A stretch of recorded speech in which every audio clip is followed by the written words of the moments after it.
Mesdames et messieurs, bonjour. Nous sommes le vendredi 24 mars 2023 et vous regardez Matin Bonheur. Place à présent à l'information, le 6h30. Le vice-président de la République, Timoko Méliette Koné, s'est entretenu jeudi avec les ambassadeurs de l'Inde et des États-Unis en Côte d'Ivoire. Des échanges qui ont porté sur le renforcement et la diversification des relations de coopération entre la Côte d'Ivoire et ces deux pays. Je vous propose de suivre le compte-rendu d'Awa Touré. Le vice-président de la République, Timoko Méliette Koné, et le nouvel ambassadeur de l'Inde, au cours de cet entretien, ont fait le point sur la coopération entre la Côte d'Ivoire et l'Inde, notamment dans les domaines des technologies de l'information et de la communication, de la transformation des noix de cajou, ainsi que de l'industrie pharmaceutique. Au titre des sujets que nous avons abordés, il y a les technologies de l'information, donc comment renforcer notre coopération dans ce domaine-là, ainsi que dans celui de la transformation de la noix de cajou. Alors donc un autre aspect que nous avons abordé concerne le secteur des services et donc le développement des ports secs. Nous avons également parlé du renforcement de notre coopération dans le domaine pharmaceutique. Comme nous le savons certainement, il y a déjà 2 entreprises indiennes qui sont installées ici en Côte d'Ivoire. Et donc l'objectif de cette coopération est de mettre à la disposition de la population des médicaments à coût abordable afin de soutenir et de contribuer à la réalisation de la couverture maladie universelle. L'ambassadeur des États-Unis s'est pour sa part félicité de l'excellence des relations entre la Côte d'Ivoire et son pays, avant d'ajouter qu'elle entend contribuer au renforcement de la coopération et du partenariat dans les secteurs de l'économie, la santé, l'environnement et la sécurité. Nous avons parlé de notre relation bilatérale, l'investissement que les États-Unis, que nous sommes en train de faire en partenariat avec la Côte d'Ivoire dans tous les domaines. Nous avons parlé de nos intérêts en commun, de nos souhaits pour une sous-région dans la paix, où il n'y a pas de conflit, où il y a les opportunités pour tout le monde. Et nous avons parlé du monde. Donc nous avons la même vision du monde. Notons que les ambassadeurs de l'Inde et des États-Unis, ainsi que 6 autres diplomates désignés, ont présenté leur lettre de créance au président de la République le 2 mars 2023. Autre chose, à présent, le comité chargé de surveiller les activités financières s'est réuni jeudi à Abidjan.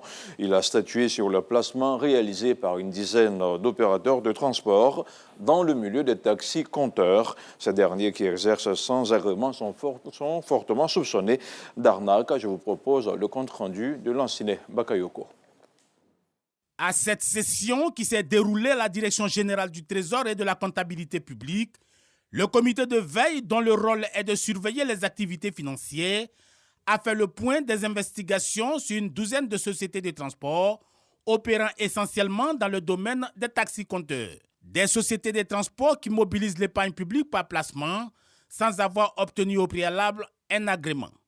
Malheureusement, beaucoup d'Ivoiriens se font avoir aujourd'hui par des propositions alléchantes de revenus à la suite de placements d'argent.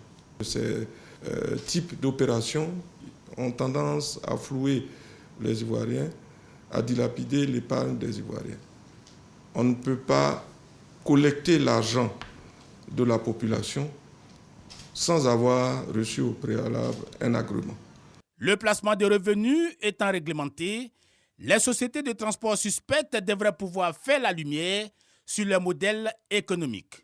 La décision fondamentale, c'est de convoquer l'ensemble de ces structures et de les entendre et voir leur modèle économique, voir si ce modèle s'inscrit dans les schémas existants.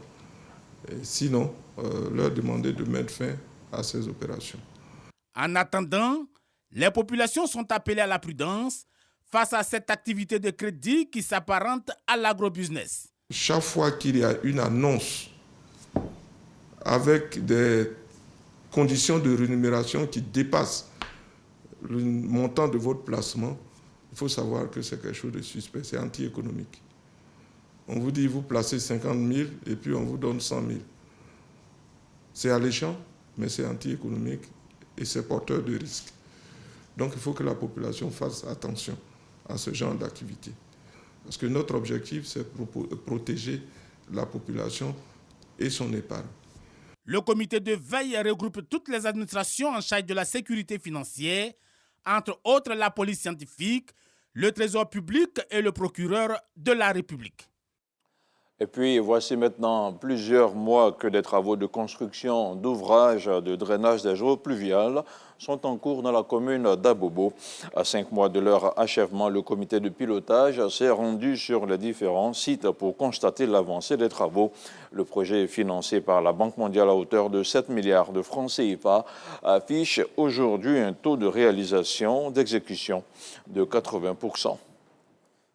Dans l'actualité internationale en République démocratique du Congo, un remaniement du gouvernement a été annoncé dans la nuit de jeudi à vendredi. Il maintient en fonction le Premier ministre Jean-Michel Sama Lukonde, mais redessine l'équipe ministérielle. À 9 mois de la prochaine présidentielle, il enregistre à l'arrivée à la défense de l'ancien vice-président de 2003 à 2006, Jean-Pierre Bemba. Autre retour en grâce, celui de Vital Kamerhe, ancien directeur de cabinet du président Félix Tshisekedi, condamné en 2020 à 20 ans de prison pour détournement de fonds avant d'être acquitté en appel en 2022 et nommé ministre de l'économie. Rappelons que les deux nouveaux entrants sont également élevés au rang de vice-premier ministre. La MINUSMA a publié cette semaine son rapport sur les violences et atteintes aux droits de l'homme au Mali, une note trimestrielle d'octobre à décembre et qui permet d'avoir un regard sur l'ensemble de l'année 2022. Le constat est sombre par rapport à l'année précédente. Le nombre de personnes tuées a doublé. Il y a eu 1277 morts l'an dernier contre 584 morts en 2021. Si les principaux responsables sont les groupes djihadistes, la MINUSMA épingle également les forces de défense et de sécurité maliennes, des forces parfois accompagnées de personnel militaire étranger et qui sont responsables d'un peu plus d'un tiers des violations commises en 2022. Et puis avec le Brésil, des heurts ont éclaté dans un quartier défavorisé de Sao Cancelo, au nord de Rio de Janeiro. Des heurts qui ont fait au moins 13 morts lors d'une opération de police près de Rio de Janeiro, alors que les autorités menaient un raid pour arrêter un chef de gang. Selon la police, les personnes décédées sont toutes suspectées de participer à des activités criminelles. Fin de ces 6h30. On se retrouve la semaine prochaine.